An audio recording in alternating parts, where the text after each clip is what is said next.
بسم اللہ الرحمن الرحیم ان اولیاؤہ الا المتقون صدق اللہ مولانا العظیم۔ بارگاہ رسالت مآب صلی اللہ علیہ وسلم میں درود پاک کا ہدیہ پیش کریں۔ اللہم صلی علی سیدنا و مولانا محمد معدن الجود والکرم وآلہ واصحابہ الکرام وابنہ الکریم وبارک وسلم صلاة دائمة سرمدا ابدا۔ عزیزان گرامی وقار، ماہ ربیع الاخر شریف جس کو سنی ربیع الغوث کہتے ہیں، اس ماہ مبارکہ میں ہم اپنی زندگی کی سانسیں لے رہے ہیں، اور اس ماہ مبارکہ کو ہم 11ویں کے مہینے سے بھی یاد کرتے ہیں۔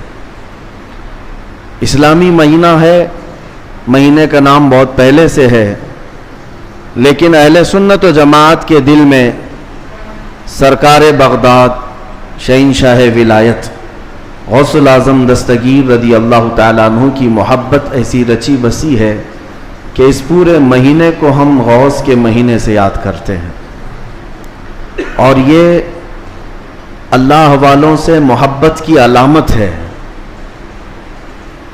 لوگ کسی مہینے کو کسی اور تہوار سے یاد کرتے ہوں گے، لیکن ہم اپنے مہینوں کو اللہ والوں سے نسبت دے کر یاد رکھتے ہیں۔ سرکار شہنشاہ بغداد سلطان الاولیاء عبد القادر جیلانی رضی اللہ تعالیٰ عنہ، اس عظیم شخصیت کا نام ہے جس کو اللہ تبارک و تعالیٰ نے مقام محبوبیت کے ساتھ مقام غوثیت عطا فرمایا۔ اولیاء اکرام میں یہ مقام بہت کم کو ملا ہے جو سلطان الاولیاء شہنشاہ بغداد کو ملا ہے، ورنہ اولیاء میں کوئی ایسا نہیں ہے جو منبر پر کھڑے ہو کر کے یہ اعلان کرے کہ میرا قدم ہر ولی کی گردن پر ہے۔ اعلیٰ حضرت امام اہل سنت فاضل بریلوی فرماتے ہیں، جس کی منبر بنی گردن اولیاء، اس قدم کی کرامت پہ لاکھوں سلام۔ جو ولی قبل ہوئے یا بعد ہوئے یا ہوں گے، سب ادب دل میں رکھتے ہیں میرے آقا تیرا۔ غوث پاک رضی اللہ تعالیٰ عنہ کو اولیاء کرام میں ایسا ہی مقام حاصل ہے کہ جیسے سورج کو ستاروں پر مقام حاصل ہے۔ آپ کو اللہ تعالیٰ نے بچپن سے علمی شرافت کے ساتھ ساتھ خاندانی شرافت ایسی عطا فرمائی کہ آپ اپنے والد ماجد کی طرف سے حسنی سادات ہیں اور اپنی ماں کی طرف سے حسینی سادات ہیں، یعنی امام حسن مجتبیٰ ان کے دادا ہیں، امام حسین شہید کربلا نانا ہیں۔ جس کے دادا اور جس کے نانا دونوں جنتی جوانوں کے سردار ہوں، اس نسبت کا عالم کیا ہوگا۔ میرے عزیزو، گھر کے اندر سادات کے ہاں جو پرورش کا معمول ہوا کرتا تھا، اسی سے اندازہ کر لیں آپ کی ولادت 29 شعبان کو ہوئی تھی، اور چاند رات تھی، دوسرے دن کو رمضان شروع ہونے تھا، اور چاند میں اختلاف ہو گیا جیلان میں۔ یہ جیلان ایران کا ایک علاقہ ہے، اس کو گیلان بھی کہتے ہیں، جہاں آپ کی پیدائش ہوئی۔ لوگوں کے دوران شک پیدا ہوا کہ چاند ہوا کہ نہیں ہوا۔ غوث پاک رضی اللہ تعالیٰ عنہ کی ماں فاطمہ ام الخیر، جو نہایت ہی شریف خاتون ہیں سادات کی، آپ نے لوگوں سے کہا کہ رمضان ہو چکا ہے، اس لیے کہ سحری سے لے کر افطار تک میرے بچے نے دودھ کو منہ نہیں لگایا ہے۔ پورے جیلان میں یہ بات مشہور تھی کہ سادات کے گھر میں ایک ایسا بچہ پیدا ہوا ہے جو سحری سے لے کر کے افطار تک اپنے ماں کے دودھ کو تک نہیں پیتا۔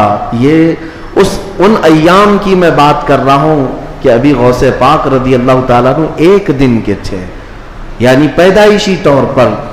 میں آپ کو یہ بتاؤں کہ آپ سب غوث پاک کو پیران پیر کہتے ہیں کہ نہیں؟ یعنی پیروں کا پیر ہے، اور روشن ضمیر کہتے ہیں۔ سارے سلسلے وہاں تک جا کر پہنچ جاتے ہیں تو فخر کرتے ہیں۔ غوث پاک سے جس کا سلسلہ ملتا ہے وہ دنیا میں فخر کرتا ہے۔ میں یہ کہتا ہوں کہ پیروں کا پیر پیدا ہوتے ہی روزہ رکھتا ہو، اور اگر کوئی ڈھکوسلا جھوٹا پیر یہ کہتا ہے کہ ہمارے اوپر شریعت نہیں ہے، تو بات یہ یاد رکھ لینا کہ اس کا غوثیت مآب سے کوئی تعلق ہی نہیں ہے، وہ شیطان کا مرید ہو سکتا ہے، رسول اللہ تک لے جانے والا راستہ ہرگز نہیں ہو سکتا۔ میرے آقا صلی اللہ علیہ وسلم تک لے جانے والا راستہ وہی ہے جو غوثیت مآب کے راستے سے ہو کر کے چلتا ہے۔ پیدائشی طور پر شریعت کی پاسداری کرنے والے شیخ عبد القادر جیلانی، میرے عزیزو، آپ کو یہاں غوث پاک کی کرامات سنتے سنتے ایک کسوٹی بھی حاصل کر لینا چاہیے کہ ہر پیر کو پرکھ کر کے دیکھو، شریعت کے سانچے میں اترتا ہے تو وہ مرشد ہے، اور شریعت سے ہٹ جاتا ہے تو پھر وہ شیطان کا پھندا ہے۔ اس بات کو ہمیشہ یاد رکھیں۔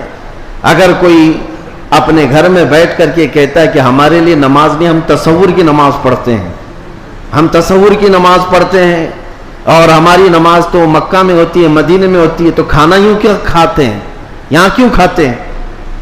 مریدوں کے سامنے تو سب چیزیں چلتی ہیں، اور نماز مکے میں ہوتی ہے، مدینے میں ہوتی ہے، نماز چھوڑ کر بیٹھے ہیں۔ ایک بات یاد رکھ لیں کہ سارا طریقت کا سلسلہ صرف قوالی سننے کا نام نہیں ہے۔ ہاں، اشعار حضور پاک کی محبت میں اور اللہ کی محبت میں سننا یقیناً باعث ثواب ہے، ہم خود بھی سنتے ہیں، لیکن وہ پیر ہی کیسا جسے قرآن پڑھ سننے کے بعد کوئی وجد نہیں آتا، قرآن سننے کے بعد کوئی وجد نہیں آتا، حدیث رسول سننے کے بعد کوئی وجد نہیں آتا، وجد کہاں سے آئے گا سمجھ میں نہیں آتا، اور پھر ڈھول باجے پر تو پھر ہاتھ بھی ہلتے ہیں، پیر بھی ہلتے ہیں، اور پھر اگر کوئی یہ سمجھے کہ یہی مرشد ہے، پیر کامل ہے، تو دھوکے میں ہے، ایسا بندہ دھوکے میں ہے۔ وہ غوث پاک رضی اللہ تعالیٰ عنہ جن کی کرامات بیان کرنے کے ساتھ ساتھ ہم یہ بھی بیان کرتے ہیں کہ 40 سال آپ کے ایسے گزرے ہیں کہ صرف ایک انگور کے دانے سے آپ نے سحری کی ہے، اور ایک آدھا گلاس پانی پر آپ نے افطاری کیا ہے، اتنے سال تک روزہ رکھے ہیں۔ ان میں کئی سال ایسے آئے ہیں کہ پوری رات بھر شیخ عبد القادر جیلانی کھڑے ہو کر کے نماز پڑھتے رہے۔ ان اولیاء کے لیے جن کے مجمع میں 70,000 سے کم کا کبھی مجمع نہیں ہوتا تھا، نماز معاف نہیں ہوئی، روزہ معاف نہیں ہوا، تو آج کے جانور نما کسی ایسے ڈھکوسلے بابا کے لیے نماز کیسے معاف ہو سکتی ہے، یا روزہ کیسے معاف ہو سکتا ہے؟ اس بات کو ہمیشہ ذہن نشین کر لیں، شریعت میرے مصطفیٰ کی ہے، اور نبی پاک صلی اللہ علیہ وسلم کی شریعت سب سے اوپر ہے، اس کے بعد ہی کوئی مقام مل سکتا ہے۔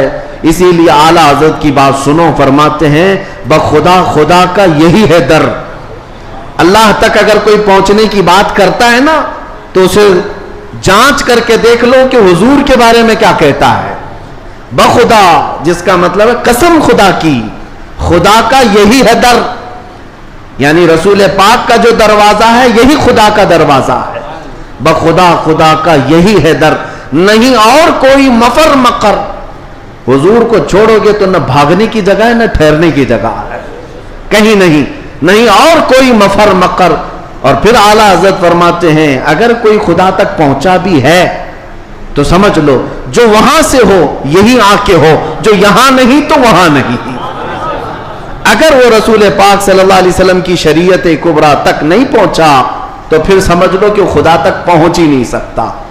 میرے عزیزو، غوث پاک رضی اللہ تعالیٰ عنہ کی پوری زندگی اگر میں آپ کو بتاؤں وہ عشق رسول کے سانچے میں ڈھلی ہوئی تھی۔ نبی پاک کی شریعت پر ایسا سختی سے عمل کرتے تھے کہ منبر پر کھڑے ہو کر کے آپ نے اعلان کیا میرا مرید اگر نماز نہیں پڑھتا تو اسے ہمارے قبرستان میں بھی دفن نہ کیا جائے۔ غوث پاک رضی اللہ تعالیٰ عنہ شریعت کے معاملے میں اس قدر سخت تھے۔ پھر میں پوچھنا چاہتا ہوں ان سے بڑا دنیا میں اور کون پیر آیا ہے؟ اگر کوئی اپنے مریدوں کو نماز معاف کرا دیتا ہو، روزے معاف کرا دیتا ہو، تو یاد رکھ لینا وہ شیطان کا پھندا ہے جو تمہیں نبی کریم صلی اللہ علیہ وسلم کی شریعت سے دور لے کر جاتا ہے۔ سب سے پہلی چیز ہے میرے مصطفیٰ کی شریعت۔ حضور پاک کے طریقے پر اگر کوئی چلا ہے تو اسے ولایت بھی ملتی ہے۔ اللہ کا ولی حضور کی شریعت پر گامزن ہو کر کے ہی چلتا ہے۔ کچھ مجذوب اولیاء ایسے ہیں جن کی عقل فنا ہو جاتی ہے تب ان کے اوپر سے شریعت کا قلم اٹھا لیا جاتا ہے، وہ مستثنا ہیں، وہ الگ ہیں. لیکن جتنے اولیاء آئے سب کا رسول پاک صلی اللہ علیہ وسلم کے دربار میں ایسا وسیلہ ہے، ان کی ایسی پہنچ ہے کہ اس کے بعد ہی انہیں ولایت کی منزل ملتی ہے. میں ایک بات بتاتا ہوں آپ کو، غوث پاک رضی اللہ تعالیٰ عنہ کے مقام کے متعلق محبوب الہی کا نام سنا ہوگا. دلی کے شہنشاہ، دو اولیاء کو محبوب کا نام دیا گیا ہے. محبوب، ایک غوث پاک کو محبوب سبحانی اور حضرت نظام الدین اولیاء کو محبوب الہی. محبوب اسے کہتے جس سے اللہ محبت کرتا ہو. سارے اللہ سے محبت کرتے ہیں اور کچھ وہ ہیں جن سے اللہ محبت کرتا ہے، وہ محبوب ہیں. محبوب الہی کا درجہ بڑا ہے. ان کے بڑے گہرے مرید ایسے فنا فی شیخ امیر خسرو. امیر خسرو کا جب بھی نام آتا ہے تو ایک پیر اور مرید کے درمیان کا گہرا تعلق بتایا جا سکتا ہے. لوگوں کو پڑھنا چاہیے کس کو مرشد سمجھا جائے طریقت کے راستے میں اور کون پیر ہوتا ہے. امیر خسرو کو پڑھیں تو سمجھ میں آ جائے گی بات.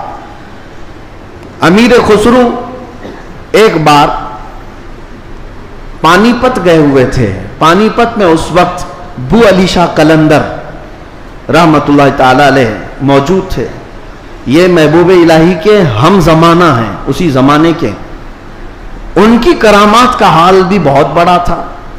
امیر خسرو ان کی محفل میں بیٹھے. جمعرات کو ایک بار ان کے ہاں محفل ہوتی تھی بو علی شاہ قلندر کے ہاں. اور محفل میں ہوتا کیا تھا، جب ذکر کی محفل ہوتی اس کے بعد جتنے حاضرین ہوتے بو علی شاہ قلندر سب سے کہتے اپنی اپنی آنکھیں بند کر لو.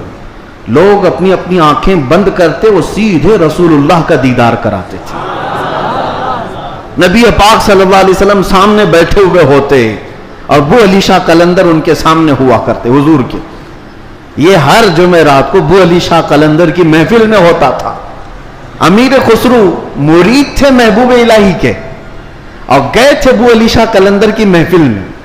اور جب دیدار کرائے تو امیر خسرو بھی خوش ہوئے کہ رسول پاک صلی اللہ علیہ وسلم کا دیدار ہوا مجلس میں.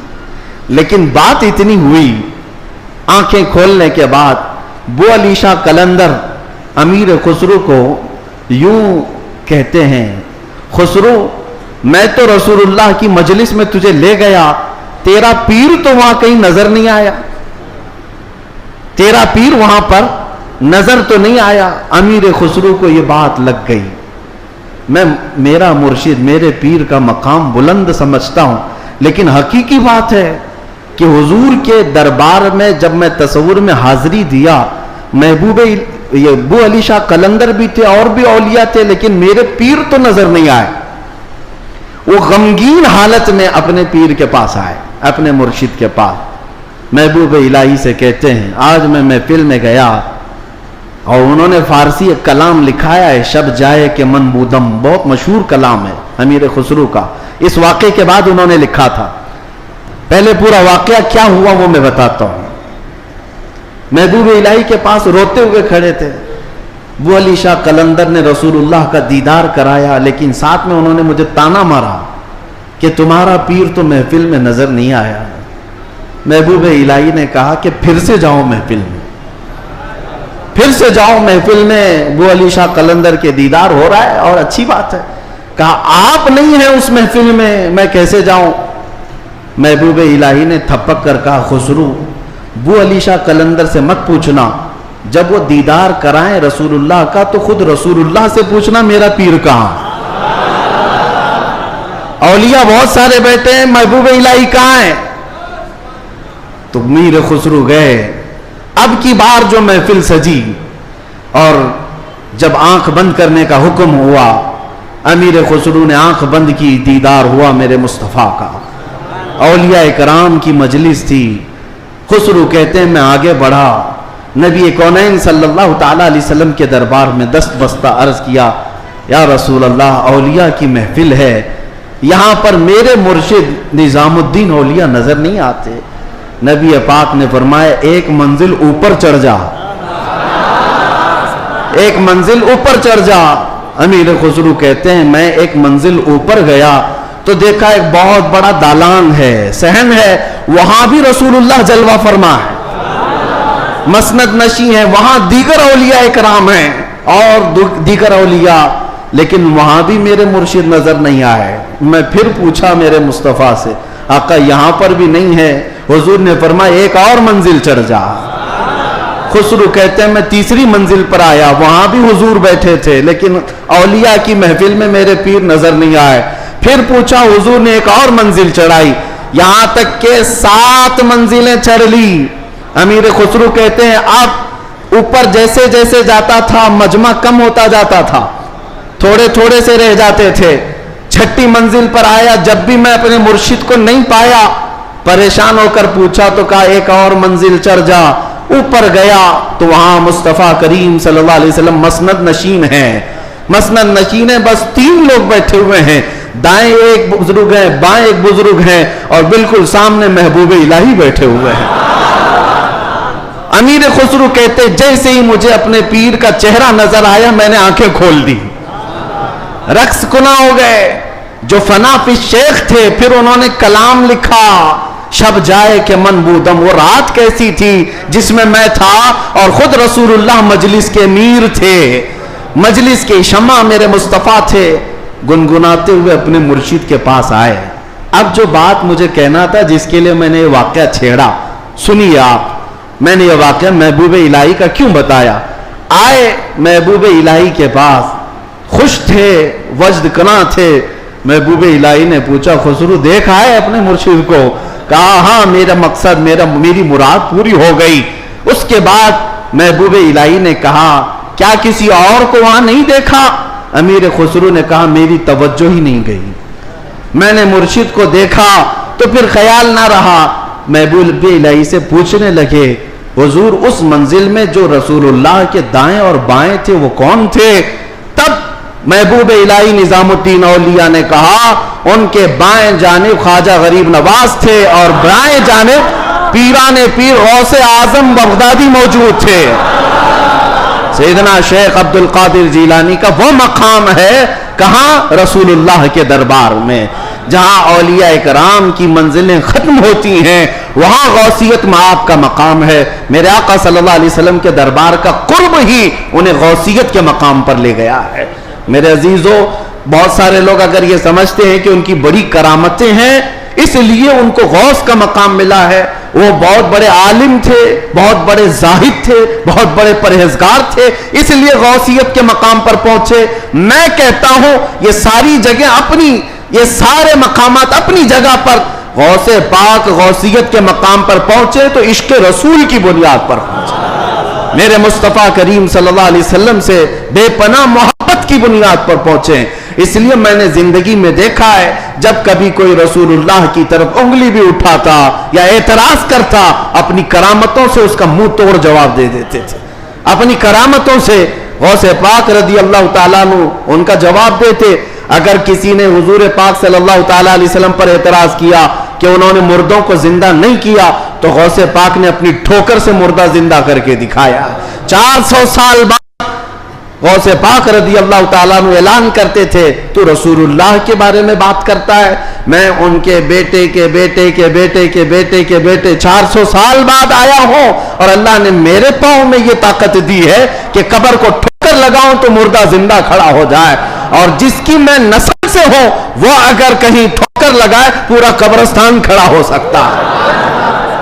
نبی پاک صلی اللہ تعالیٰ علیہ وسلم کی ذات پر اگر کوئی انگلی اٹھاتا میرے غوث اس کو اپنی کرامت سے جواب دیا کرتے۔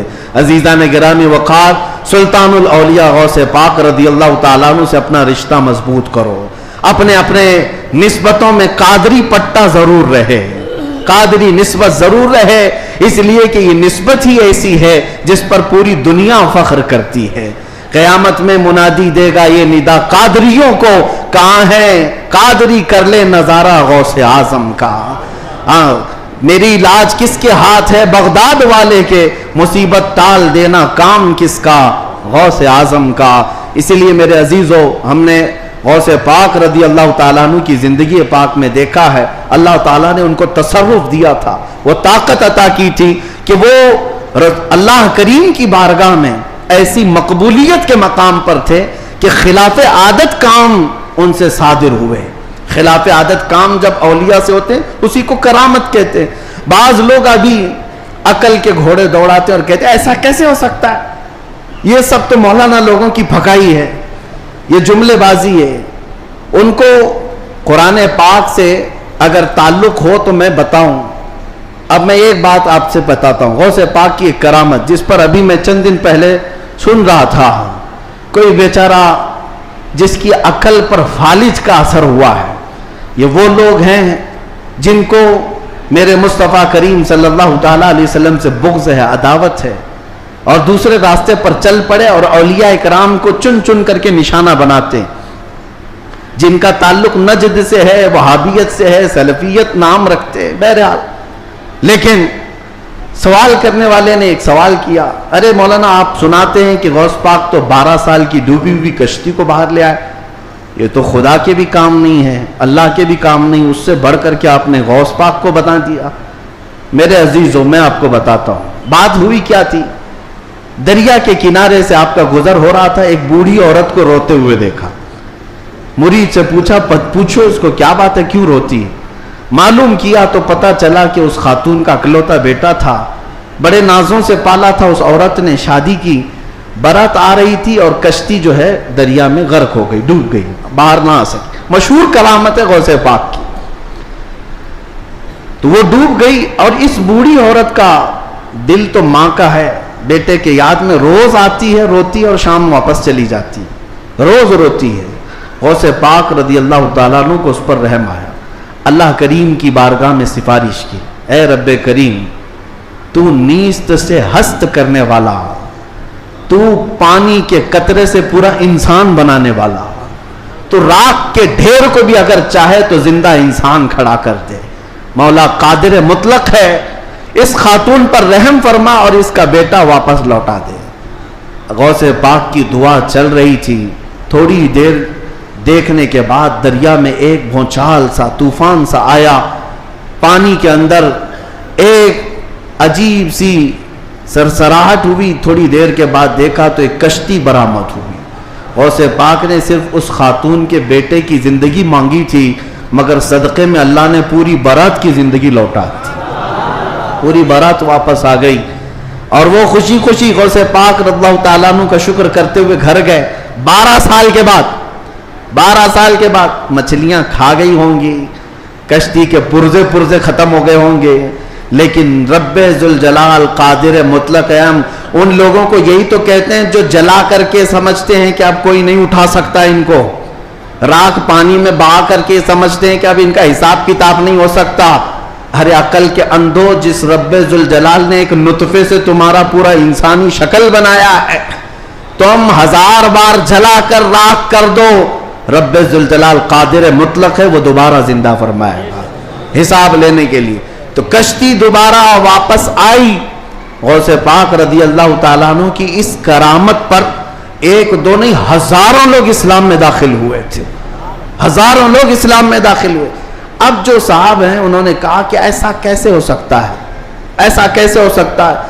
ہر جگہ اگر تم عقل کے گھوڑے دوڑاؤ گے تو یہی سوال کرو گے ایسا کیسے ہو سکتا ہے. اگر تمہاری عقل میں بات نہیں آتی تو سمجھ لو اسی کو کرامت کہتے ہیں, اسی کو کرامت کہتے ہیں. تم اور ہم بھی کر سکتے تھے تو پھر غوث کی کرامت کا مطلب ہی کیا ہے. تم بھی غوث ہوتے, ہم بھی غوث ہوتے. کرامت ہے جو عقل میں نہیں آئے گی.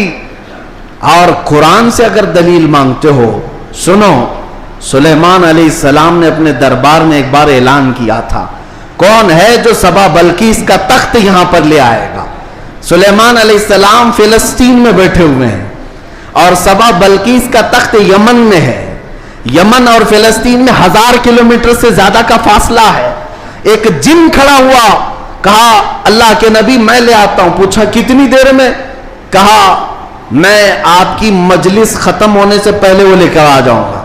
جنات کی طاقت پر یقین رکھنے والے, جنات کو حاصل کرنے کے لیے عملیات کرنے والے, سنو قرآن کیا کہتا ہے. سلیمان علیہ السلام نے کہا بہت دیر ہو جائے گی, مجلس ختم ہونے تک تم لاؤ گے, مجلس ختم ہونے تک.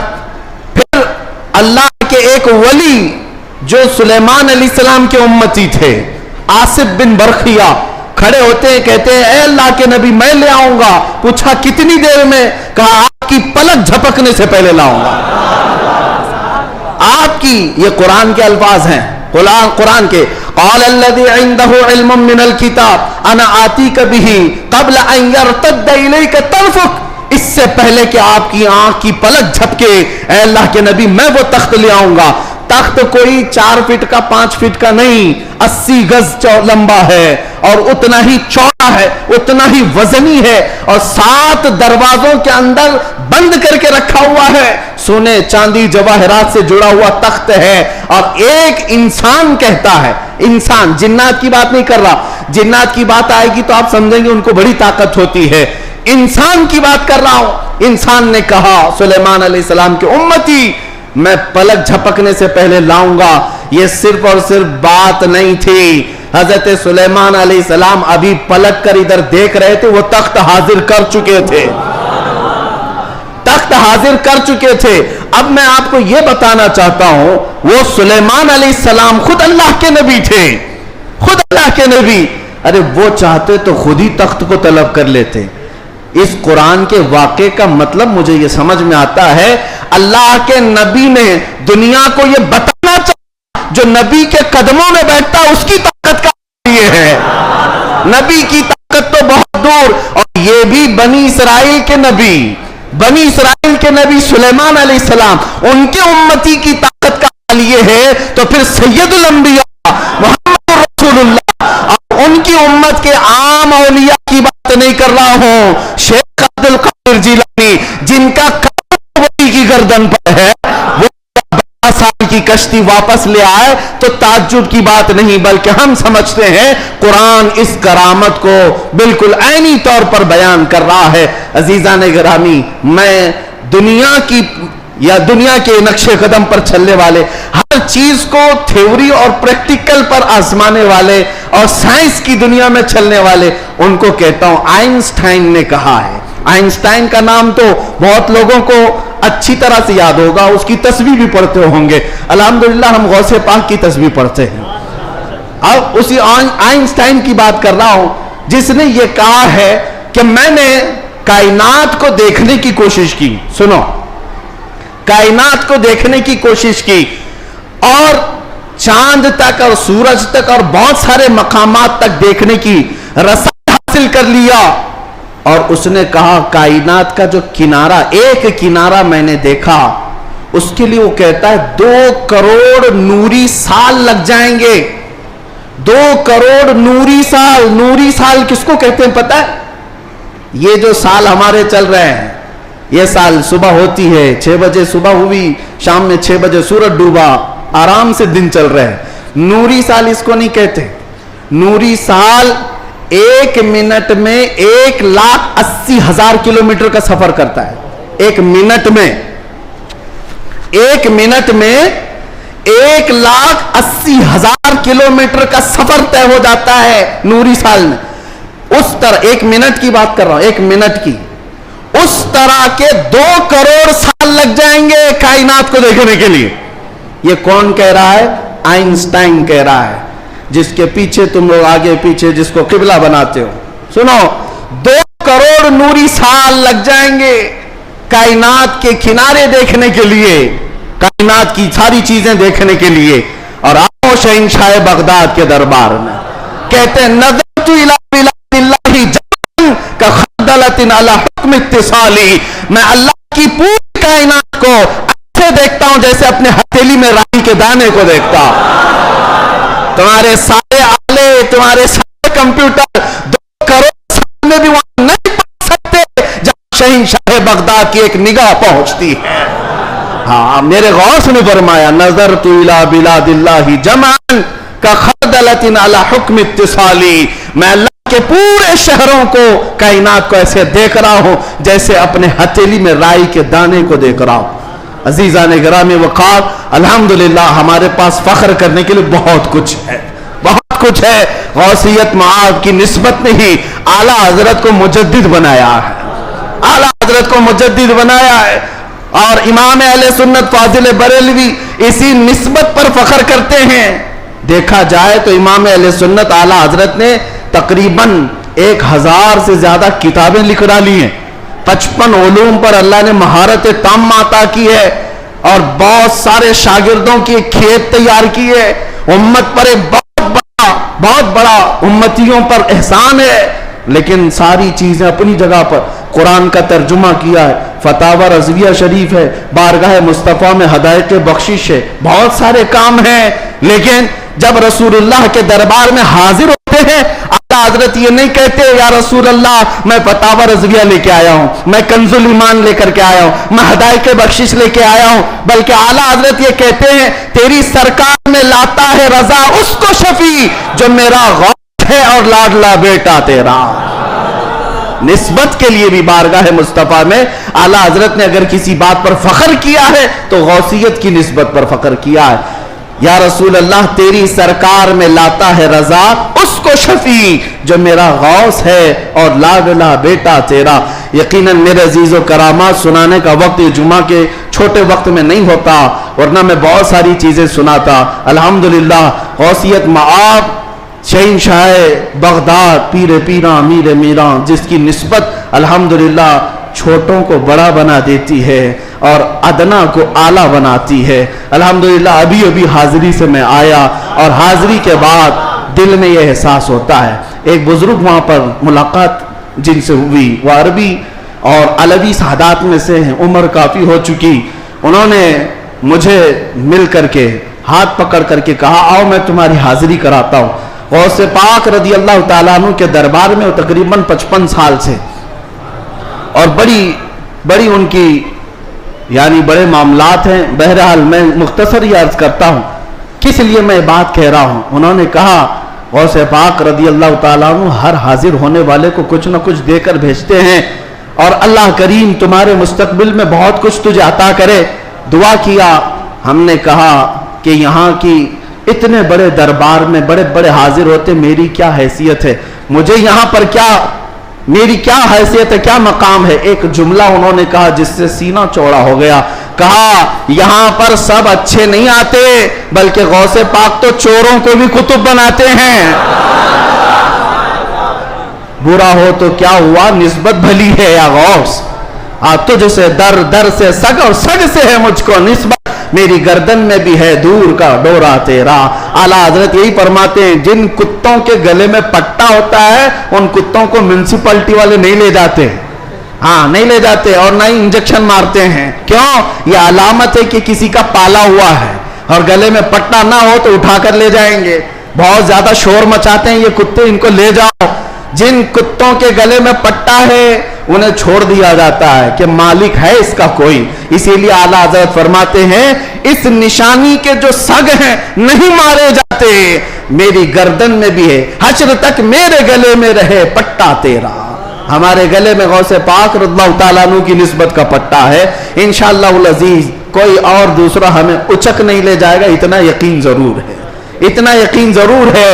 اور مجھے ایک بات یہ بھی یاد آئی کہ ایک صاحب نے کہا, وہ دوسرے ملک کے ہیں, ہمارے پڑوسی ملک کے ہیں, اور انہوں نے کہا کہ ہمارے ہاں حالات تو سب اپنے حساب کے ہیں, پھر بھی بہت ساری چیزیں ڈر لگتا ہے, سہمتے ہیں. آپ ایسے نرغے میں ہیں پھر بھی بول رہے ہیں, اچھی بات ہے. ایسی جگہ پر آپ ہیں جہاں کے حالات ہم دور سے سنتے ہیں, بڑے ڈینجر ہیں, لیکن بول رہے ہیں. میں نے کہا آپ نے سنا نہیں اعلیٰ حضرت نے کیا فرمایا؟ اعلیٰ حضرت نے یہ فرمایا کیا دبے جس پہ حمایت کا ہو پنجہ تیرا.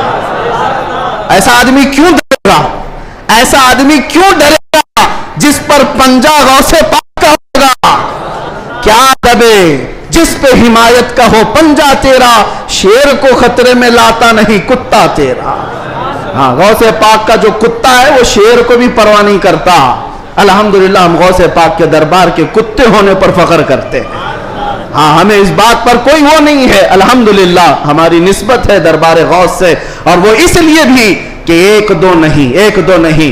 میں آپ کو بتاؤں اہل حدیث جماعت وہابی جماعت کے سب سے بڑے عالم جس کی پیروی میں یہ لوگ پوری آسمان زمین سے زمین آسمان سے ملاتے, شیخ ابن تیمیہ.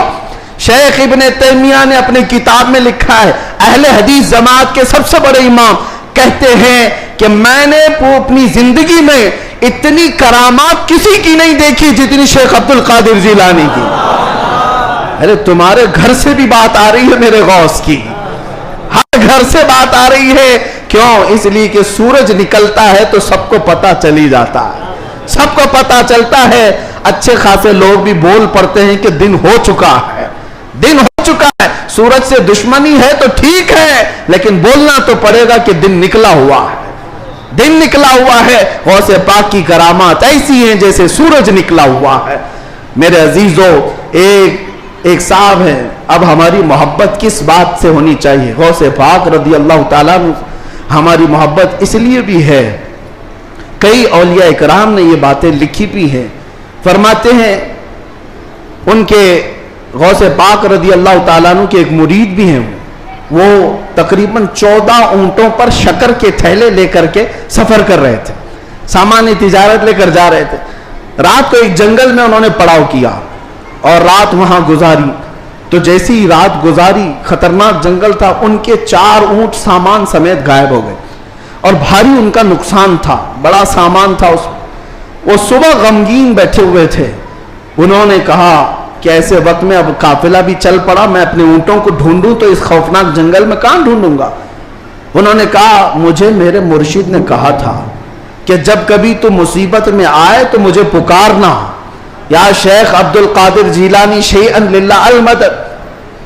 تو وہ بزرگ فرماتے ہیں، یہ کتاب بہجت الاسرار شریف میں بھی موجود روایت میں بیان کر رہا ہوں، لفظ ہی نہیں کر رہا، کہتے ہیں میں وہیں سے پکارنا شروع کیا، یا شیخ عبد القادر جیلانی شیئا للہ المدد۔ میں ابھی پکار ہی رہا تھا، سامنے پہاڑ کی طرف ایک بزرگ مجھے نظر آئے سفید لباس میں، وہ مجھے اپنی طرف بلاتے رہے، ادھر آؤ ادھر آؤ۔ میں دوڑتا ہوا ان کے پاس گیا، میں جب ان کے قریب پہنچا تو وہاں دیکھا پہاڑ کے نیچے میرے 4 اونٹ چر رہے تھے۔ میں نے 4 اونٹوں کو اپنے ساتھ لے لیا اور پھر اس بزرگ سے ملنے کے لیے آیا تھا تو وہ تھے ہی نہیں۔ میں اپنے اونٹوں کو لے کر تجارت میں گیا، سامان بیچا، اس کے بعد پھر بغداد آیا اپنے مرشد سے ملنے کے لیے، تو غوث پاک نے فرمایا تیرے 4 اونٹ صحیح سلامت تو ہم نے دلا دیے تھے۔ یہ غوث پاک کا مقام ہے عزیزان گرامی، وہ مدد کو پہنچتے ہیں، بلکہ یہ بھی فرمایا میرا مرید مشرق میں ہو اور میں مغرب میں ہوں، اگر اس کا سطر کھل جائے، اگر وہ مجھے پکارے دل سے تو میں اس کی وہیں سے سطر پوشی کروں گا، میں اس کے سطر کو چھپاؤں گا۔ یہ نسبتوں کی بات ہے، یقین تمہارا کتنا مضبوط ہے، کتنا مضبوط ہے، اس یقین کی بات ہے۔ وہاں غوث پاک کے خلیفہ ہیں، ان کے مزار کے پیچھے ہی، ان کا مزار ہمیشہ پانی میں رہتا ہے، ابو خمرہ ان کو کہتے ہیں، شیخ محمد المتقی الہندی، ہندوستان سے جو غوث پاک کے جاتے تھے ملاقات کرنے کے لیے، ان کی تربیت کے لیے وہ رہتے تھے۔ ان کی ایک روایت ہے، ہند سے کچھ لوگ گئے تھے غوث پاک سے ملنے، مل کر کے وہ واپس آ رہے تھے کشتی میں آ رہے تھے، تو سمندر میں بیچ سمندر میں پہنچی تو کشتی پھٹ گئی، پانی اندر آنے لگا، ڈوبنے کے قریب آ گئی، یہ چیخنے لگے، پکارنے لگے، اور اسی وقت وہ سارے مرید کہتے ہند سے جو گئے ہوئے تھے، کہتے ہیں اچانک ہماری کشتی میں ایک کالے رنگ کی چادر اوڑے ہوئے بزرگ آئے، ان کے ہاتھ میں ایک بڑی سی سوئی تھی، دھاگا تھا، وہ جلدی جلدی ہماری کشتی کو جہاں جہاں سے پھٹی تھی سیلنے لگے اور سل کر کے پانی پورا باہر کیا۔ ہم تو ڈرے ہوئے تھے، ڈوبنے کے انتظار میں بیٹھے ہوئے تھے، کشتی پھر اپنے مقام پر صحیح سلامت چلنے لگی، ہم اللہ کا شکر ادا کرتے ہیں۔ اچانک وہ بزرگ جو آئے تھے، ہم نے پوچھا کہ آپ ہمارے ساتھ سفر میں ہیں یا کون ہے؟ انہوں نے چادر ہٹائی تو سیدنا شیخ عبد القادر جیلانی تھے۔ فرمایا تم میرے مرید ہو، مجھے پکارا، اللہ تعالیٰ نے مجھے بھیجا، میں تمہاری مدد کے لیے آیا۔ عزیزان گرامی، ایک دو نہیں، بہت ساری کرامات کتابوں میں روایتاً لکھی ہوئی ہیں، اور ایک دو نہیں، کئی تواتر کے ساتھ یہ روایتیں موجود ہیں۔ اس لیے بارگاہ غوثیت مآب میں ہم اتنا ہی کہتے ہیں جو اعلیٰ حضرت نے کہا تھا، اے غوث سر بھلا کیا کوئی جانے کہ ہے کیسا تیرا، اولیاء ملتے ہیں آنکھیں وہ ہے تلوہ تیرا، سارے اقطاب جہاں کرتے ہیں کعبے کا طواف، کعبہ کرتا ہے طواف در والا تیرا، کیا مرتبہ اے غوث ہے بالا تیرا، اونچے اونچوں کے سروں سے قدم آلہ تیرا۔ اللہ کریم اسی نسبت پر زندہ رکھے اور اسی نسبت پر ہمارا خاتمہ عطا فرمائے۔ اسی لیے میں وہی دعا کرتا ہوں جو جمیل قادری رضوی نے کیا تھا، اعلیٰ حضرت کے مرید، سچے مرید۔ انہوں نے کہا تھا عزیزو کر چکو تیار جب میرے جنازے کو، عزیزو کر چکو تیار جب میرے جنازے کو، کفن پر لکھ دینا نام والا غوث اعظم کا۔ وآخر دعوانا الحمدللہ رب العالمین۔